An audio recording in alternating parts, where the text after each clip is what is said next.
Oh, my hemorrhoids, they're killing me. You there, young traveler, please help me take my aching butt home and I will reward you handsomely for your time and trouble. Kyoto Animation is my favorite anime studio. They've made some of my favorite animes such as Clannad, Canon, Shinibio, and Haruhi. While they do have a pretty good track record, they've still released some shows that I wasn't a fan of, such as Hyoka and Violet Evergarden. Now, although I don't care for some of their shows, I still understand and can see why others would enjoy them. That being said, there is one show that is unanimously agreed to be their worst one, which is My Rad Colors Phantom World. It's a series barely anyone talks about and is the studio's only show to be rated lower than a 7 on MyAnimeList. Of course, when I first heard about this, I checked it out for myself a few years back. I watched 2 episodes, got bored, dropped it, and gave it a 4 out of 10. I thought I'd never pick it back up and finish it, but according to MyAnimeList, Phantom World is a harem. So because I'm obligated to review harems, I had to sit my butt down and watch it. And oh boy, it's definitely something alright. So might as well get into why Phantom World is a steamy pile of big mouth. Phantom World takes place in the future, where humans live alongside supernatural beings called phantoms. These phantoms are mostly harmless, however there's some that cause trouble, which means that it's up to some of the humans to stop them. They do so by using their special abilities, which allow them to fight the phantoms or seal them away. Now, why do some humans have these special abilities? Well, about a few decades before the show started, there was a chemical outbreak in a lab which spread and allowed everyone to see phantoms. Then when these people had kids, they discovered that they had their own special abilities. For example, there's our main character Joe, who is able to seal away phantoms by drawing them. There's Mai, who is able to fight phantoms by using 5 different elements such as fire or water. However, I barely seem to notice this, so let's just say she can punch Danny phantoms really hard. There's also Bootleg Hiyori, who is a phantom eater, which is pretty self-explanatory. These 3 characters team up and work together to stop phantoms, and that's basically the whole premise. Yeah, so despite having a fairly dynamic world and history, the actual plot of the show is extremely basic, which is the series' first big problem. I've said this before, but shows having little to no plot isn't inherently a bad thing. I'll admit that I am biased and do prefer shows with overarching narratives, but I'm still fine with ones that have a basic premise. For example, I recently reviewed Bakken Test, which is a series that has a pretty light narrative. There are episodes that move its plot forward and develop its characters, but a lot of its episodes are episodic that don't really mean too much in the long run. Despite not focusing on its mainline plot too often, I'm still able to enjoy the series for various reasons. The 2 biggest being its characters and comedy, which are both amazing. The series has one of my all-time favorite casts, plus it's one of the funniest anime out there. It's great when the series moves along its narrative, but I also love the show when it's just a dumb, goofy slice-of-life rom-com. So yes, Phantom World is an episodic anime that lacks an overarching narrative. This wouldn't be an issue if the rest of the show was good, but as you probably guessed, it isn't.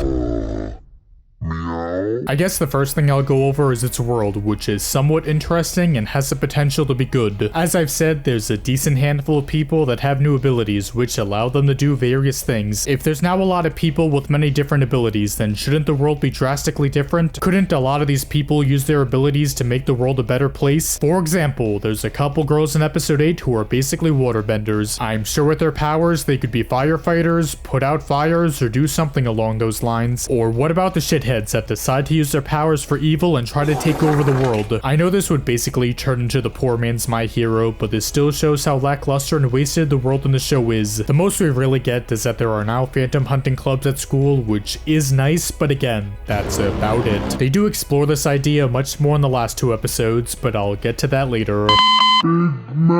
Anyway, the phantoms themselves are also pretty underwhelming and generic. For example, there's episode 7 where a phantom turns everyone into cats. It's a pretty basic and unoriginal concept that results in one of the worst episodes. There's episode 9 where everyone is in a play and fights a phantom that possesses one of the drama club members. Again, the concept is pretty standard, but the characters aren't entertaining and barely any of the jokes land too. There's also episode 2 where the Goon Squad fights a bunch of small robot phantoms, which isn't very exciting either. At the end of the episode, they have to catch one that peeps on girls when they're changing, which is more fun, although that's really not saying much. I guess this is a good time to bring up that Phantom World is labeled as an Ecchi, and of course it isn't a very good one. There's the infamous scene at the end of the first episode where Mai has to limbo without letting her boobs touch the ropes. It's stupid, it's fun, and it's easily one of the show's most memorable moments. However, this is one of the only few Ecchi moments in the series. There's episodes 8 and 14, which are clearly more fan service service-filled episodes, but besides those, there's barely any other Ecchi scenes. Also, the Ecchi moments that are in the show aren't anything special. This definitely isn't Kiss X's, Monster Musume, or To Love Ru.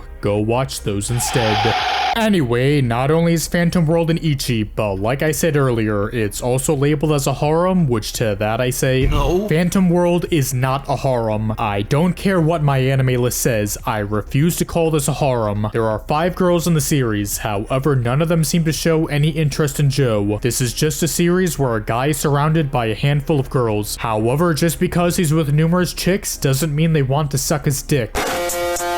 A harem is only a harem if at least 3 people are in love with one person, and that's not the case here. Mai probably has a crush on Joe, but that's as far as I'm willing to go. Literally everyone else shows no interest in him. You'd think Bootleg Hiyori may want to gobble his cummies, but no, she doesn't. In episode 4, a phantom traps the 2 of them inside a world with a bunch of big mouth bitch. Joe finds out that she's going through family problems or some shit, helps her, and that's how the episode ends. If this was an actual harem, Bootleg Hiyori would fall for Joe, or would at least start to grow some romantic feelings towards him. But again, she doesn't, which just goes to show that the series isn't a harem. Literally the one and only scene that contradicts this is at the end of episode 12. All the girls are at Joe's house, and his mom says that they all have the right to marry him. They all blush and hint that they like him, but that's literally it. This 30-second scene does not mean the entire show is a harem. Everything else before and after the scene has nothing to do with any of these girls falling for Joe. As terrible as some of the isekais I've reviewed are, at least I could say that all of those are technically harems. At least there's scenes and moments where you can tell that the girls genuinely love the main character. But here, there's nothing.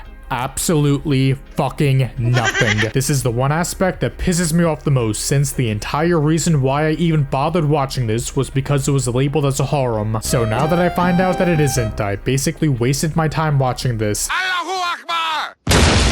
The worst aspect of the show has to be its characters. None of them are interesting or memorable, and I only remembered Mai's name because she has big fat titties. Joe is pretty generic, and sometimes he's entirely useless too. He has the ability to seal away phantoms by drawing them, which is actually kind of a cool idea. However, this sort of becomes obsolete halfway into the very first episode once Bootleg Hiyori gets introduced. Since she's a phantom eater, she can, you know, just eat them instead. This forces Joe to find a new ability, which is to summon other phantoms, which is a fine concept. However, drawing phantoms to seal them is much more fun and unique. That being said, when Joe isn't sealing or summoning, he's pretty useless. There's multiple episodes where he can be removed and pretty much nothing would change. For example, in the episode where everyone turns into cats, there's a scene where they're being attacked by the cat phantom. Joe can't seal the phantom and doesn't want to summon a phantom either, so he's pretty much useless here. There's also episode 6 where he's trapped in a world with a lowly hentai girl and does basically nothing. He just stands around and watches as the lowly hentai girl goes through her arc and somehow wins in the end. Obviously, Joe is useful in other episodes, but there are a handful of times where he feels irrelevant and is only here because he's the main character. Hold on! Besides Joe, all the other girls suck too. Mai is a strong blonde with the big tits, Bootleg Hiyori is the shy one who loves vor, there's the lowly hentai girl, as well as another one who likes to scream. There's also this tiny phantom that was made by Joe called Wanda, who's somehow even more useless than him. She's in a decent amount of the show, however she's only important for a total of 2 times. Yes, besides 2 scenes, she's completely irrelevant and is only there to sit around and play with her pussy. It goes without saying, but if this series had a good cast, then it would have been considerably better. It's fine if some, or even a majority of the episodes had a basic premise, because at least its characters and comedy would make up for it. But no, its characters suck and its comedy is just as weak too. The amount of times I laughed or thought something was somewhat funny is incredibly low, and I could probably count them on my fingers. Hello? I wanted to record a message for you to help you get settled in on your first night. Now, I've been complaining a lot, and for good reason too. However, I'm not going to just say that the show is complete garbage and end it there, because that's thankfully not the case. To my surprise, the second half of the show was notably better than its first. Besides episode 9, episodes 8 through 13 weren't half bad. They still weren't good by any means, but they weren't a chore to sit through like most of the first 7 episodes were. There were some interesting concepts, and even some of the more simple episodes were actually watchable. In episode 8, there's this giant monkey phantom that summons a hot hot spring in front of the school. Everyone tries to get rid of him by force, but they all fail, including Mai. Bootleg Hiyori can't vor him since he's too big and powerful, and Joe can't draw and seal him since he can't see his feet, which makes sense. This then forces them to try and lure the monkey out of the spring so Joe can see his feet and then seal him. It's a basic plot, but it doesn't feel generic like some of the other episodes. The different ways they try to get the monkey out is kinda fun, and even sometimes sorta funny too. Yes! Joe even paints Mai's ass red since female monkeys that are horny have red asses, which is genuinely funny. Another thing this episode does that's an improvement over the others is its pacing. Within a minute after the intro, we already get introduced to the monkey phantom, and shortly after, we already know what the stakes are. Since the monkey and the hot spring are a distraction, classes can't be held until he leaves. This means that classes will be delayed and will resume during summer break, which would suck. What makes this episode the best, or second best in the series, is a mix of all these elements coming together to make a fairly watchable episode. That's not to say this episode isn't flawless, since it's not. Towards the end, Joe can see the monkey's feet, however his sketchbook has paint all over it, so he can't draw and seal him away. He then summons an octopus phantom, which somehow stops the monkey, even though everyone else failed before. If you were able to summon something this powerful, then why wouldn't you do so earlier in the episode? The monkey was built up as this big unstoppable force, and to see him lose like this is fucking stupid. He doesn't even get sealed away either, which is also frustrating. We find out that his wife left him since his dick was too small, so now everyone feels bad for him. They then put Joe in a fursuit, the monkey gets an erection, and then the two of them go off to get married. So wait, if the monkey likes Joe, then does that mean— Are you a homosexual? Anyway, the episode should have ended with Joe painting the monkey and sealing him away. It would have been satisfying, it would have made sense, and overall I would have said this was an okay episode. But instead, the last couple minutes are just random nonsense because the writers found Hunter Biden's cocaine stash. Here I go!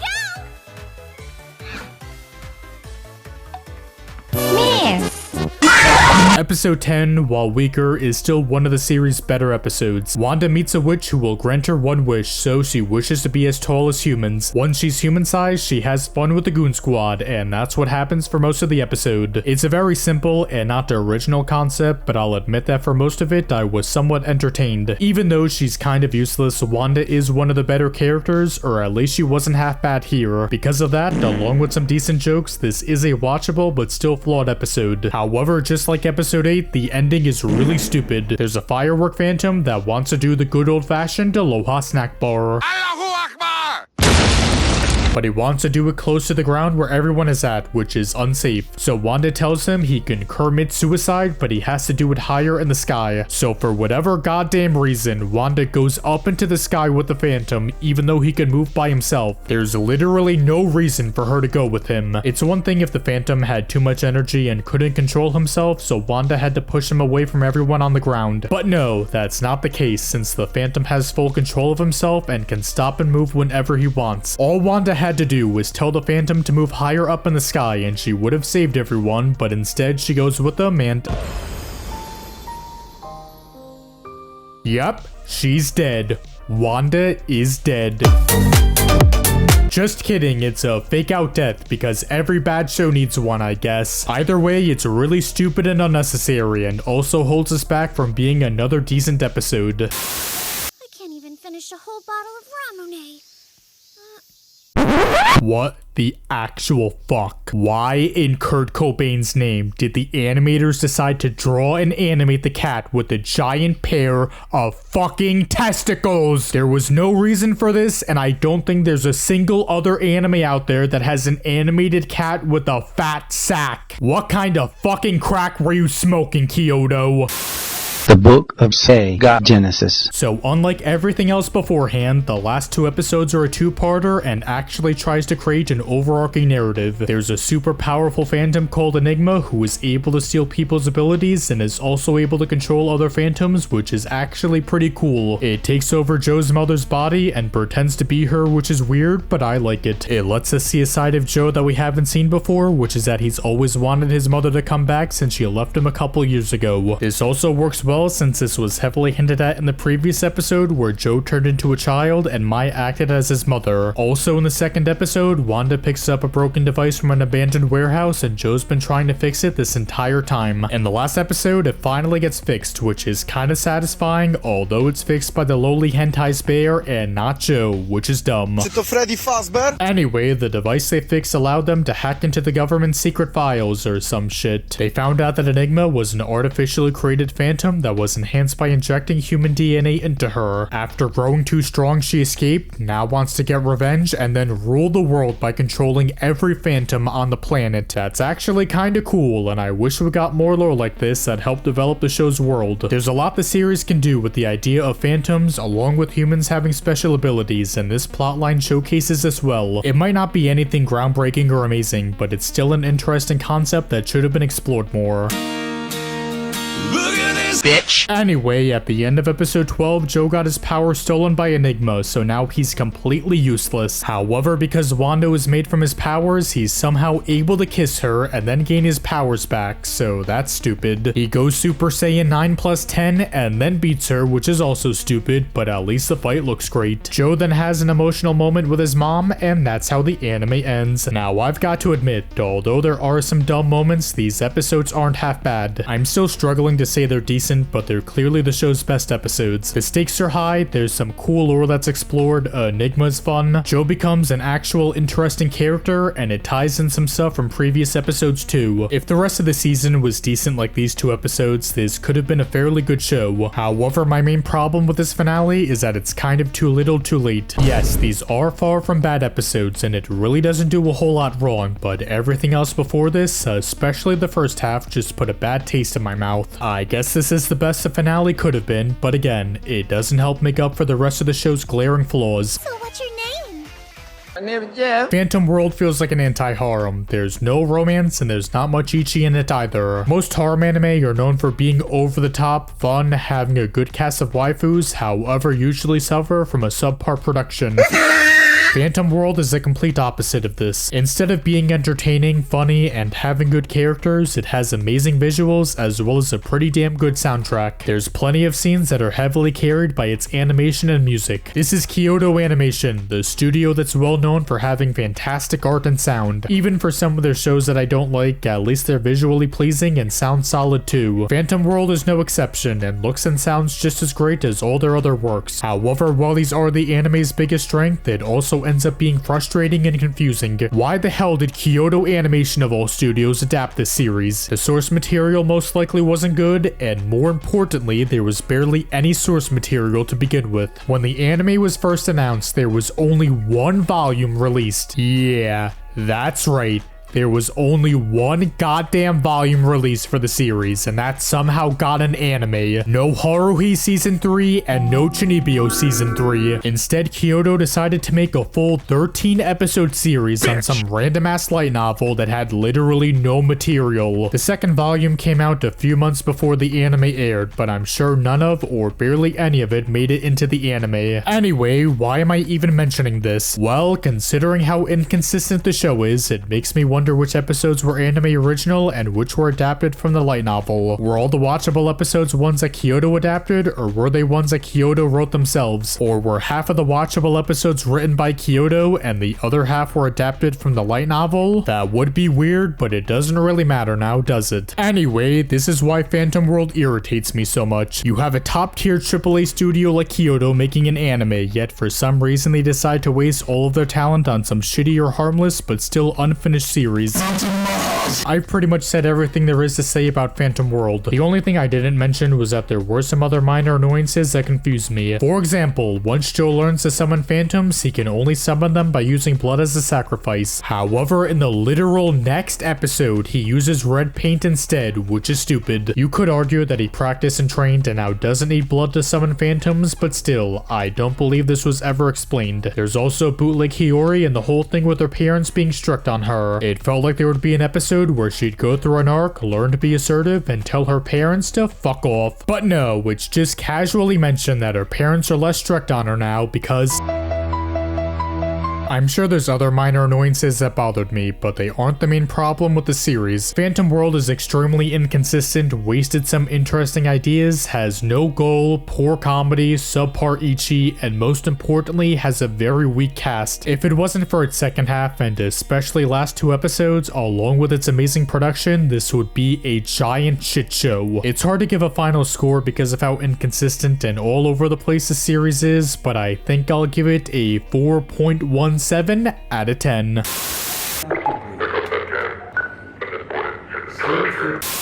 Well, that's going to do it for this video. If you liked it and want to see more, you can help by leaving a like, comment, sharing, and subscribing. You can also support me on Patreon and can now even become a member of my channel here on YouTube. Anything helps, and I appreciate every single one of you guys and girls. Anyway, peace out, bronies, and remember to vote for Donald J. Trump this November. Rise and shine, Mr. Freeman.